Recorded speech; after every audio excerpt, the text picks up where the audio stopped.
Welcome to my very first World of the Ring the card game video.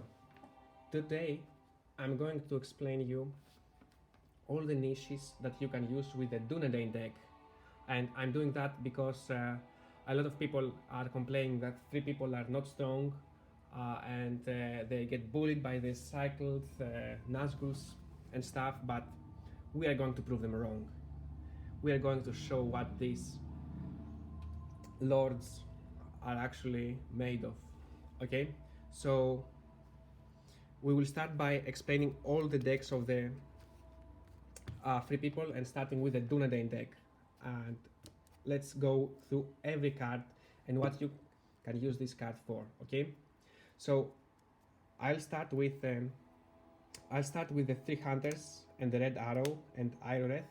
Okay, these 3 cards, unfortunately they're very bad. Okay, Irorath is a promo, but I suggest using it if you want. It's not mandatory.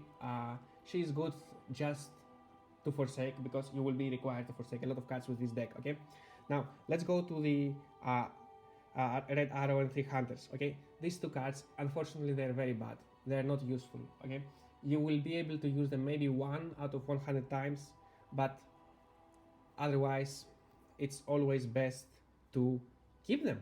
Yeah, that's right, you want to keep them in your first rotation. If you draw these cards, if you draw any of these cards from your 7 cards, and the other cards are not so good, or they are not the best, we will discuss the other cards soon, then you actually want to keep them, because there is a very good reason for that, because you will be starting with a 3 people battleground, and it can be either Pelargir, Minas Tirith, or Doran North, and that's 3 out of 7. If you add Rivendell, that's 4 out of 7. You have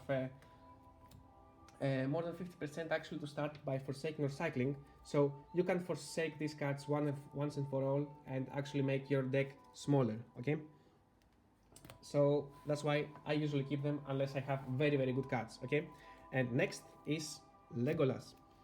Legolas is the most prominent combo of your deck. Okay, he allows you to draw the bow of the Galadrim if you have it in the deck. Okay, you will know that, but something that you did not know is that you should never send him. You should never send him anywhere unless he's equipped with the cloak. Okay, you want to be selfish with this cloak. It's Legolas's. It does not. Like you see right here. It says Legolas's cloak. You don't equip this to anything else but Legolas, and that's because Legolas is actually the only card that you can send late game to the paths. This and Faramir, but Faramir is harder to find. So this is your only valuable card that you can be sending again and again and again. So because of the forsakes, your deck will become small, so you will be able to play him again and a second time, maybe on path 6 and then on path 8 and path 9. You can play him on path 8 and path 9, so it's important to save him. Do not send him to battlegrounds ever, okay, unless it's like path 9 and you're winning the path. Okay, and that's because you can reactivate the paths anyway with Shadowfax, or with Shadowfax, so it's not worth it. Okay, so this is the most prominent combo of the deck. Okay, do not throw him away. Now let's move to the next card, which is Galadriel. Galadriel is very useful because she goes through your deck faster, so you can play your Legolas again and again and again. She allows you to draw a card when played, but the most important part is, of course, that you draw an extra card. It doesn't matter if you cycle a card. The thing that is that you go through your deck much faster, so you can get your Legolas back and play him again, or the other cards that we are going to discuss. So you don't want to send this card to the battleground unless like it's very late in the game. Okay, and you also do not want to send here to the path unless they are scoring too many points, because if you lose here, then you lose the ability to play your cards more frequent, and this is very important. Also, if you lose here, you will not be able to play her ring, Nenya. Okay, so you might lose actually much more points if you lose here. Okay, and Nenya, just like Legolas, you want to go through your deck as soon as possible so you can get this card. So If your deck is running low, then prioritize playing this card over anything else, so it gets cycled and then very quickly recycled to your deck so you can draw it again. Okay. Now, Galadriel has one more card. It's not very powerful, but it's very useful early game. You don't want to use this card late game, but you want to use it early game. Always, by the way, always cycle the Wilder's card if you don't have the Wilder. Okay.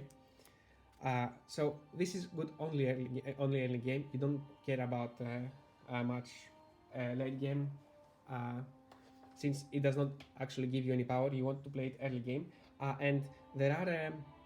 Remember that you can forsake this card instead if you have a very powerful card on the top, or if you want to change the top of your card, then you can use abilities such as Legolas, which will draw the bow, and then you shuffle your deck. So that way your top card changes, and there are more cards like Legolas. We will talk about them. Okay. Now let's go to the last big lord here, Elrond. Elrond has two niches. Okay, he's good for two things. The first thing is that he allows you to have 3 cards instead of 2 when you pass, and this is very important because if you don't have a carryover limit of 3 and you end up with 3 cards, then you are forced to play, and then you will end up with 1 card, and that card is probably going to be very good card, so you can get beguiled. Okay, this card is very annoying, very powerful. It forces you to cycle a card. But if you have Elrond, then you're safe from the beguiler. Okay, so he's very useful about that. So you don't really want to kill him just for 1 victory point, for example. Also, he allows you to play Vilya, and Vilya goes to your deck faster, just like we said before. And you want to play this card again and again, so you can get your Legolas and your Nenya again and again. Okay. So just like Lenia, if you see that your deck is running out, play it before you recycle your deck, because otherwise it will end up in your recycle pile, and until you recycle, it's going to take a while. Okay, so let's go to the next 2 cards, and they both serve the same purpose. It's Boromir and Arwen. Okay, you want to keep these cards always, just like the previous cards, especially in the first rotation, because they thin your deck. When you play them, you draw a card. Okay, now something that you could consider doing is that you can send these cards to the battlegrounds, even if the battlegrounds are not attacked. Okay, because these cards will end up in your cycle pile and you'll get to use it.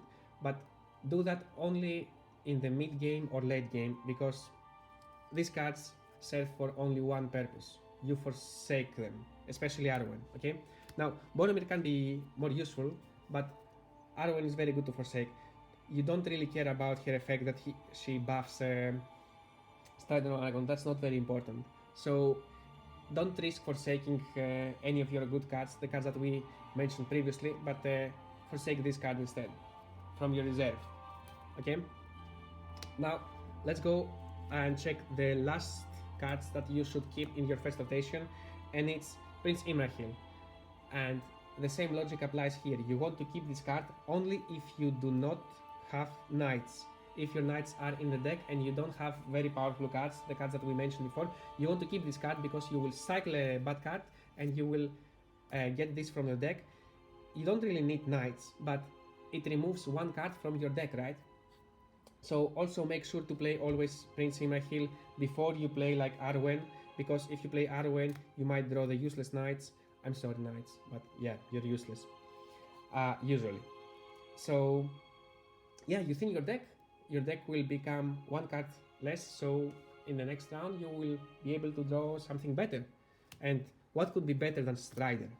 Okay, Strider is one of your best cards, obviously.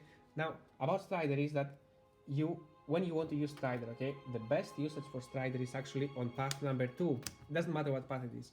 You play him on path number 2 because this would secure that you choose the next path, and that's Force of Bruinen.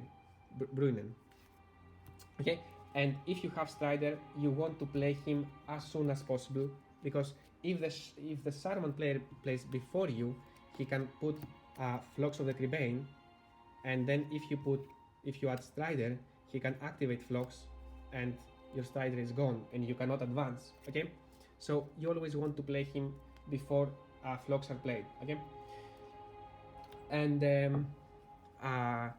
when you play him, then especially in path 2, you want actually to keep him on the path for path 2, because that way Shadow will just keep all their good cards in the reserve, and at the end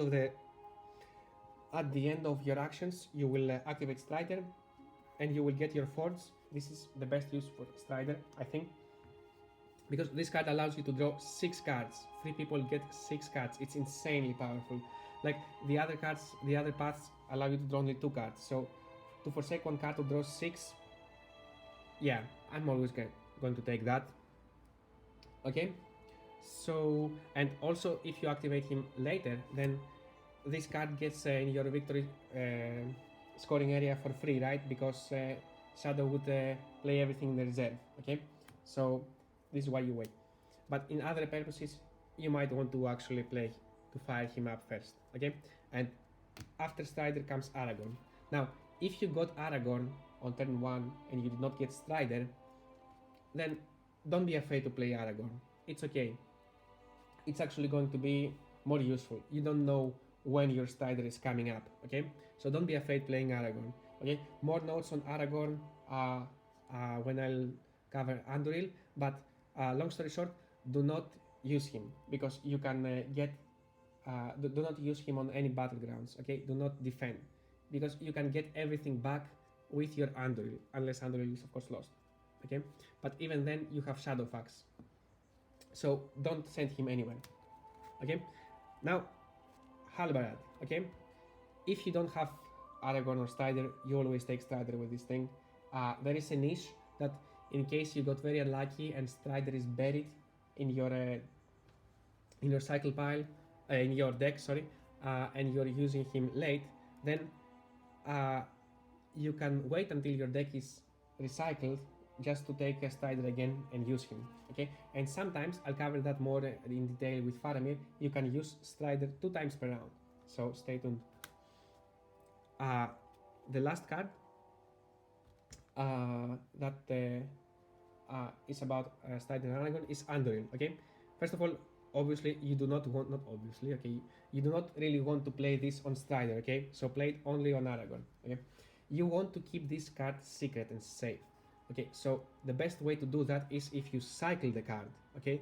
Or if you have Aragorn, then play it on Aragorn, okay? But you always cycle this card and you don't let your opponents forsake it, okay? This is how you keep this safe. Like I said, do not commit to any battlegrounds because this card exists. You can just reactivate any battleground lost, and for example, if it's Minas Tirith, unless they're winning by 10 points, you don't really care because let them win. They will spend many cards for that, but you will just use Anduril and you draw your 3 cards once again, okay? Now, these cards, since Anduril onward, you don't really want them in your first hand, okay? So you always usually want to discard them, okay? There are some exceptions, we're going to talk about them. So let's go to the Frodo support Hobbit cards, okay? Let's talk about File of Galadriel, okay? You want to play this card actually later in the game because Free People is very powerful early and you won't need it. But there is a niche. You can straightforward ask if your Hobbit player has Frodo, because if he have Frodo, then his name changes and he become Bully Baggins, because you just equip this card only on turn 1 to Frodo, and then Shadow will never commit to any path because you can just add 3 shields there, why would they? Okay, now something that you did not know probably is that, let's say that I have a Hobbit, pretend that this Lembas is a Hobbit, and I have Sam, for example, yes, Sam equipped with the file. In that case, let's say that we are at Forge of the Brunnen and you have Sam with file, and there is this nice skull here from Phlox. Now, the file gives the shields to the path, not to the wielder, not to Sam, okay? So, this means that this skull here is absorbed by the path not by some. Some shields are not used to defend. So some is cycled, and so does file. So you can use file multiple times, like that. Unlike the other, for example, if this was like mithril coat, uh, then it would be eliminated with some. Okay, but this is the power of file. Okay, it's the best out of all of three. And speaking of the best, let's go to the worst, which unfortunately is Lembas. Lembas is the worst because in the best case scenario, it can win you one victory point. But if this card added something to the path, then it can win you more than 1 point, because the path, yeah, sure, it says that here that it only gives you 1 point, but if your opponents take it, then take it 1 point. So it's a 2 point swing, or it's a 3 point minimum swing for a paths from number 2, right? So you do not care much about this card, okay? You mainly cycle it, and it's situational, it's niche. If you find a good opportunity, then you can use it. Just careful, because if they have Golem, and Golem activates a different path, then in that case, Lembas is lost, right? Don't forget about that, okay? And the last Hobbit equipped card is the Blade of Westerness. And just a small tip, use this on Mary, on Pippin, because that way it will be cycled into your cycle pile, and you can use it again. And like I said, the Dunedain deck is all about activating and reactivate to drawing and replaying all your combos, and this is one of them. Just like Legolas with his cloak, and just like Galadriel's ring Nenya. Now let's go to Faramir. Just like Anduril, you want to keep this card safe, okay? So you cycle it, but you can play it if you don't have anything else, okay? Now remember that this effect, unlike Strider, it activates actually immediately. You don't wait. So that way, if the shadow players committed something, you just play Faramir. The path is he adds, of course, the shield, so the path is resolved. You win and you kill something. Okay, but there is a way to play him twice actually per turn.